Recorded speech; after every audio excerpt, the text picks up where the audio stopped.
Com que diuen que els catalans volen trencar Espanya, recordem els 5 personatges que la van trencar. Per veure si entre ells hi ha algun català. Ja comença a fer una bona olor. El primer, Felip IV, natural de Valladolid, va permetre que Portugal s'independitzés i va regalar una part de Catalunya a França. El segon, Felip V, natural de París, que va regalar Gibraltar a Anglaterra.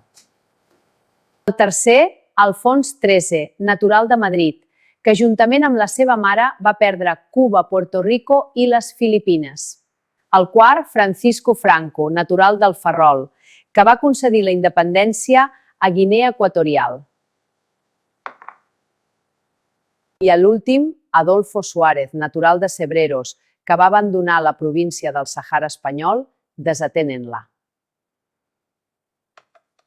Esperem que Felipe VI perdi Catalunya perquè no sigui menys que els seus predecessors.